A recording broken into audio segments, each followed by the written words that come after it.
Bismillahirrahmanirrahim. This is our second meeting. In the first one, we tried to understand how the West and East has approached understanding of thought.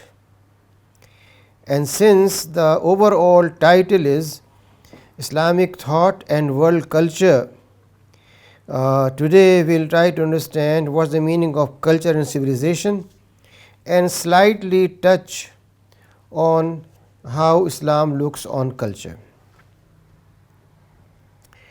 To begin with, the word culture has been driven from Latin cultura, from the verb colere. Culture means cultivation. It may also mean husbandry. Christian authors use it in the sense of worship. Please have first slide. Some of the Western writers like Matthew Arnold interprets culture as the study and pursuit of perfection.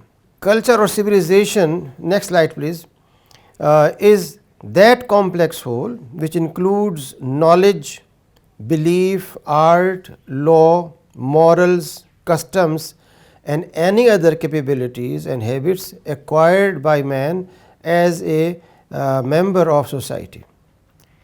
Now here Edward B. Tyler, an anthropologist and a very famous scholar of the West, refers to culture in the sense civilization in a very comprehensive way.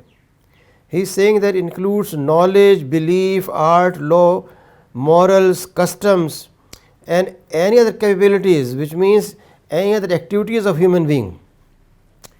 And similarly, Herder, another philosopher from Germany, thinks that culture is a progressive cultivation of development of faculties. That means when we say that someone is cultured or civilized, then a person who has acquired certain values, certain norms, whose conduct and behavior reflects that he is a polished person, he is not a raw person. So all these aspects are put together in the concept of culture and civilization. Next please. A new dimension is added by a Western literary figure, T.S. Eliot, who was a poet laureate of the Queen. He says that culture is not merely the sum of several activities, but primary channel of transmission of culture is the family, which means that family and culture are linked together. And that is what you find today, since in the West and the East, including Muslim countries, family is very fast dissolving. Therefore, you find manners and values and behavior of youth very much different.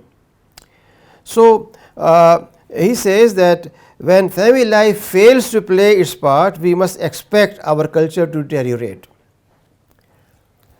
which means that family traditions are extremely important. Then Eliot adds one more dimension.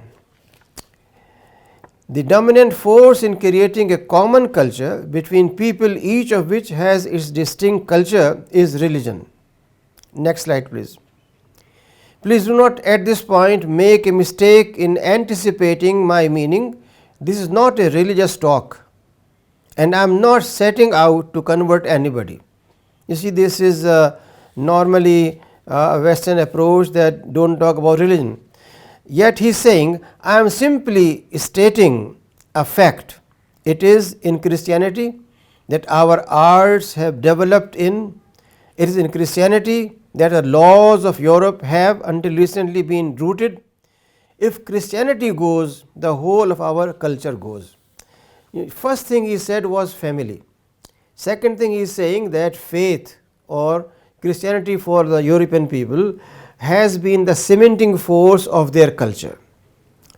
And this tells us very clearly that even some Western writers are fully aware of the force of faith in development of culture and civilization, while majority of people and even most of religious thinkers today do not consider that. They think religion is something personal and private, while culture is something different. Therefore, French culture, German culture, Irish culture is defined as something separate than their faith, although all three may be Christian, but they define their culture differently.